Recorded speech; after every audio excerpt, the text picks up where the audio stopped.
নমস্কার বন্ধুরা, লক্ষ্মীপুরের রান্নাঘরের পক্ষ থেকে সবাইকে অনেক অনেক স্বাগত জানাই। প্রতিদিনের মতো আজকে আমরা একটা রান্নার ভিডিও রেসিপি নিয়ে এসেছি, সেটি হলো শুক্তো। এই শুক্তোর জন্য সব তরকারিগুলো আমরা কেটে নিয়েছি। এর মধ্যে আছে সজনের ডাঁটা, কাঁচা কলা, পেঁপে, গাজর আর লাল আলু। আমরা কড়াইতে ফোড়ন দিয়ে দিয়েছি, আদা থেতো আর তেজপাতা আর দিয়েছি মেথি শুক্তোর জন্য।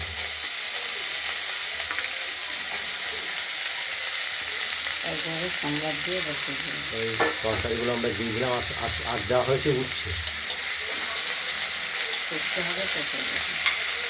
পিঠো পিঠো ভাব হবে শুক্তো, খেতেও ভালো লাগবে।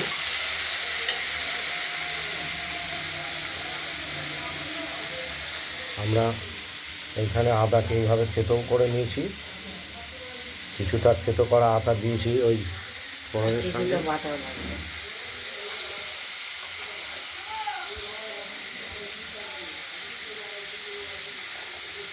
স্বাদ মতো নুন দিয়ে দিলাম,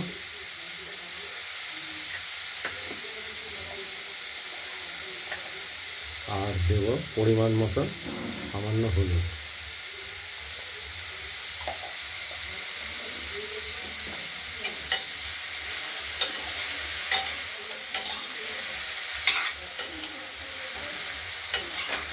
এবার একটু নাড়াচাড়া করবো।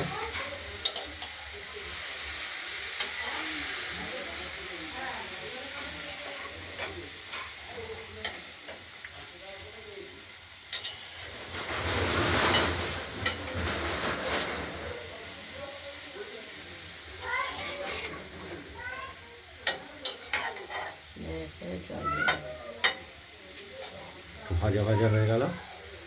এবার আমরা দিয়ে দেবো এতে জল।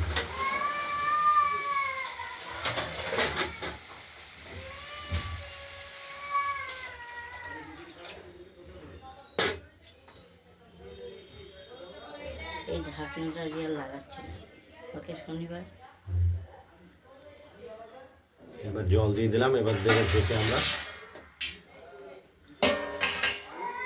ঢেকে দিলাম, দেখতে থাকুন। সেদ্ধ হয়নি,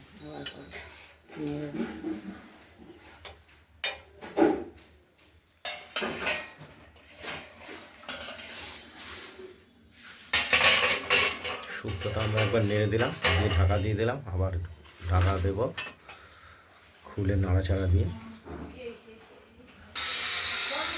শুক্তোটা ফুটে উঠেছে।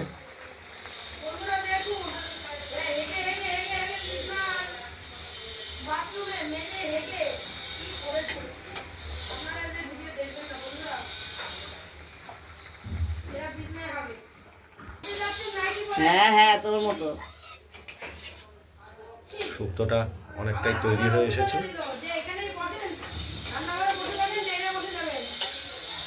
দেখতেই পাচ্ছেন। আবির খেলে উন্নতি হয় যেত। শুক্তোটায় ওই আদা বাটা খানিকটা দিয়ে দিলাম, দিয়ে দিয়েছি, তৈরি হয়ে গেছে আমাদের। আর একটু নাড়াচাড়া করে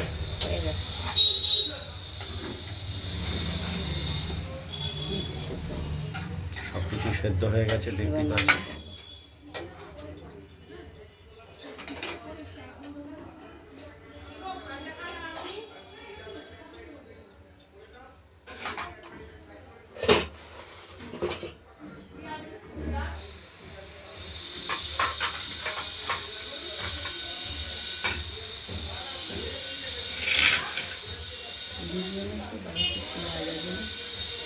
শুক্তোটা আমরা এবার নামিয়ে ফেলবো। একদম আমাদের রেডি শুক্তো।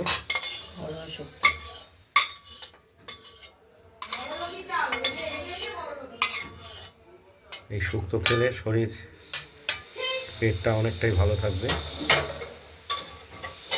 আপনাদের যদি এই শুক্তো রেসিপিটি যদি ভালো লাগে তাহলে আপনারা এই শুক্তো রেসিপিটি বানিয়ে ফেলুন, দিয়ে আমাকে কমেন্টে জানাবেন আপনাদের সত্য রেসিপিটি কীরকম হয়েছে।